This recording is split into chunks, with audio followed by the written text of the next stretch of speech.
Aquí estamos con Nuska Chousa. ¿Qué tal, Nuska? ¿Cómo estás? Hola, ¿qué tal? Moi boa tarde. Que ganas tiñamos de verte por aquí novamente. Co tempo que conste que en Ribeira facía 24 grados e medio. Pois estabades falando de 10, de 11, de 12. Vai, aquí estamos ao doble. Mira, pois vendo tempo, de cara aos próximos días tamén. Total, isto para a xente que se queira botar a horta a facer cousiñas. Sí, perfecto, é o momento ideal. Bueno, pois temos moito pendente. Imos darlle saída, Iago. Comezamos a sachar hoxe, non? Veña. Por aquí dignos. Nuska, teño a horta chea de formigas. Hai algún remedio para acabar con elas?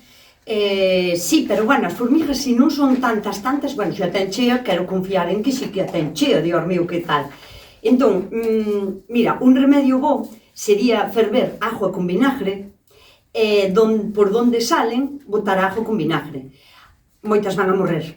Isto é un sacrilegio, pero que moitas van a escapar, porque desestabiliza totalmente o iniño. Entonces, pois, sería unha forma de disuadilas. Despois hai moitas cousas que lle poden molestar, hai cheiros logo, non? Como, por exemplo, facer un fermentado de follas de sabujeiro, fermentado, de 4 ou 5 días, e cando deixe de facer burbujas a agua, botarlo tamén por ali, porque non lles gusta nada, e tamén se marchan. E despois hai outros tipos de... que non é que me encanten, pero é que é un veneno tan rico e tan suculento que só lle levan a reina.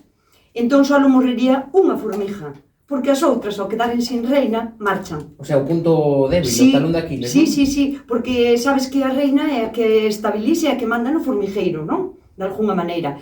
E as obreras quedan sin jefes e desestabilizanse, marchan. Entón, pois, ten varias opcións.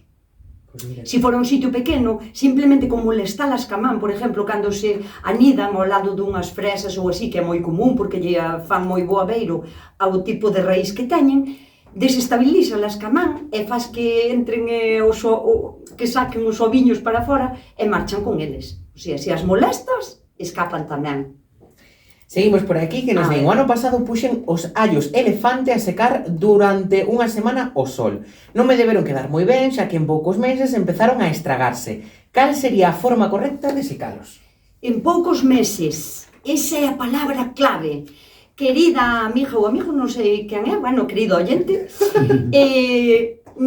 os allos non é unha cousa que aguante moito máis que uns meses, non aguanta nada máis. Bota máis tempo na terra que na despensa. Calquera tipo de allo, porque se nos damos conta, o allo plantase en outubro, noviembre, diciembre, bueno, hai quen planta tamén en xaneiro, e despois recollese a finales de agosto ou setembro. Poden botar como 7 ou 8 meses na terra. Na despensa só 3 meses, claro que se destrajan de contado. Non sei ben a que se refire con destrajáronseme. Si se lle pudriron é porque ao mellor colleron hongo antes de que o recollese, pero por telos ao sol non foi, porque é un bulbo, e os bulbos non teñen mal cando os recolles, cando a planta xa fixo o seu proceso de senescencia, xa jardou todos os nutrientes no bulbo, non ten mal que estea ao sol. Si se refiere a que se lle destrajaron porque se lle secaron moito e empezaron a botar un gomo, é o normal, é o proceso normal dos allos. É así, que botan pouco tempo de que os recolles hasta que teñen que volver a ir á terra, botan 3 meses ou 4 solo, ben. Sí, entón, pois, nada, que o fixo ben, fixo genial. Pasamos de allos a flores, porque nos preguntan como pode reproducir unha gardenia. Mira, a gardenia é un tipo de arbusto. Entón, por semillas é, aparte de que é dificilísimo, porque as sementes son tan diminutas, tan débiles, que son malas de levar a bo término. Entón, a gardenia, mellor por esqueje, sempre. Nunca collemos o tallo máis fresco, nin o máis vello. Ten que ser unha cousa sempre semileñosa. O que pasa que agora non estamos no tempo, tiña que haber sido máis a finales de inverno e a principios de primavera, cando se fan os esquejes.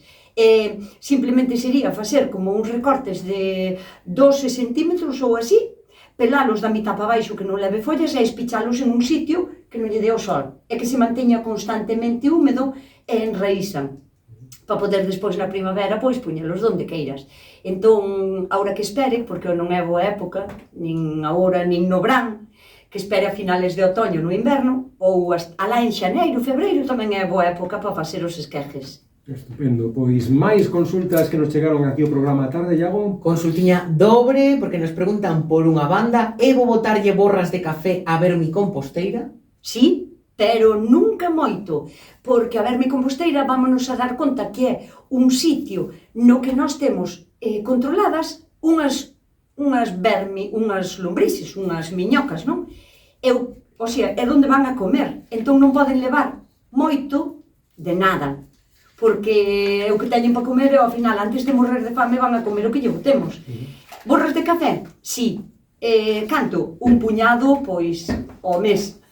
Non moito en exceso, porque senón o café o que vai a facer é lixiviarse ca humedad toda que produce o resto da descomposición de cousas que lle botemos, e ca mesma actividade física que teñen as lombrices, e vais a lixiviar moito, e despois ao final o que recollemos, que tamén recollemos un lixiviado de lombrices para usar de estimulante, de fertilizante, vai a ter demasiado café. É como se fixéramos un café con borra que xa foi usada para facer café, non? Que aínda saca un pouquiño de café. Entón, pois sí que se pode, pero na súa xusta medida. E a segunda pregunta? A segunda pregunta é: cando lle botei terra a vermicomposteira viñan uns bechiños descompoñedores na terra. Son perigosos para as miñocas californianas? Nunca. O único bicho peligroso para a miñoca californiana ou calcesa son as ratas, as toupas ou paxaros, pero nunha vermicomposteira supónse que a temos tapada, que os paxaros non van a ser un problema, que poden ser os ratos ou as toupeiras porque é do que se alimentan, non? O que me extraña é que lle botase terra, porque a unha vermicomposteira non se lle bota terra, ninguna, cero patatero, porque o que queremos buscar é que as bichocas, as miñocas, estean en un sitio donde nós lle botemos solo comida para que formen humus, que é caca de lombriz, pura e nada máis. O sea, o único que temos que botar a unha vermicomposteira é comida para que as bichocas coman e cajen. Entón, o da terra, non sei por que lle botou, pero, bueno, que non ten que botarlle terra, solo comida para alimentalas. Pero non hai ningún outro bicho que lle faja daño ás bichocas. Conviven ben. Por aquí preguntannos: quería saber se esta planta, a que nos manda unha fotografía, é a consolda, e para que serve na horta. E falarnos dende Pollo Pontevedra. Como é esa planta? Sí, perfectamente. No, pero isto non é consuelda, isto é bardana. Ahora que mirín, mira, a consuelda rusa é... A rusa?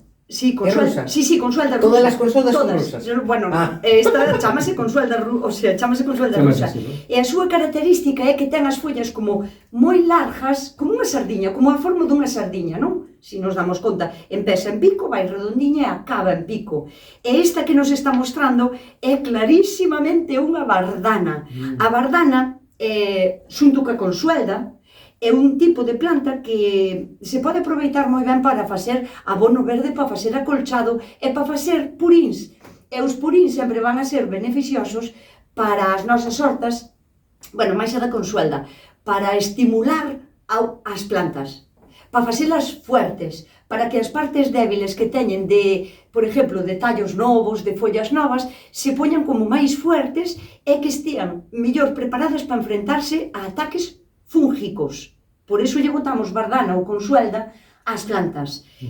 Pero, bueno, que é bardana, a súa característica da bardana é que ten unhas follas enormes, cando digo enormes, é unha folla que pode medir ben máis de 1 metro de largo, pero moito máis, sin contar o tallo, porque senón podíamos ir a follas enorme, é como medianusca, non? Pois máis.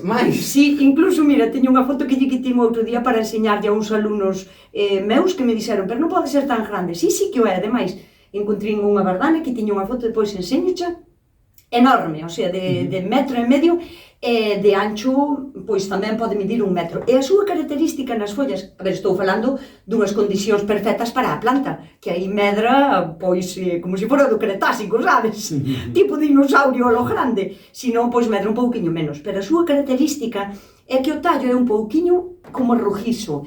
As súas follas son moi peludas, sin chegaren a picar, como pode pasar ca consuelda, e fai nas esquinas como se fora unha falda de bailarina, como si fora de, como se chama? Olé. Un tutú. Fai como si fora, como se chama? Ondas, flamenco, ¿no? Sí, como así. Está poniendo aquí a Nuska bailando. Estou nodando todo para que Iago me dixa a palabra, entonces, porque me trabuquei. Depois miña nai enfádase comigo e dime, engañástete, menos mal que Iago che saca dos apuros, que xa che conoce. Vale. Pois un bico para a nai de Nuska. Ves, mami, xa che manda un bico. Pois eso, que fai como unhas ondiñas así, como se fora unha falda de bailarina, olé. Flamenca, sí. Sevillana. Faralai, sí. Agora sí. Pois eso, xa está, aclarado totalmente. Vamos ca siguiente. Por aquí Mercedes de Pontevedra dinos que fixo un bancal segundo as instruccións que dá Nuska para os amorodos, empregou este bancal. Teña uns amorodos moi bonitos, xa que facía anos que case non os tiña, porque as plantas enchíanseme de formigas, a terra desmenuzábana e quedaba como unha area. Esta area subía cara á planta e tapábame os brotes novos, co cal non me deixaban crecer os amorodos. Pero vexo que unha planta do bancal xa ten este problema, non sei que podo facer. As fotos que che mando, que agora che ensinamos, Nuska, corresponde aos amorodos do ano... Os amorodos non, os...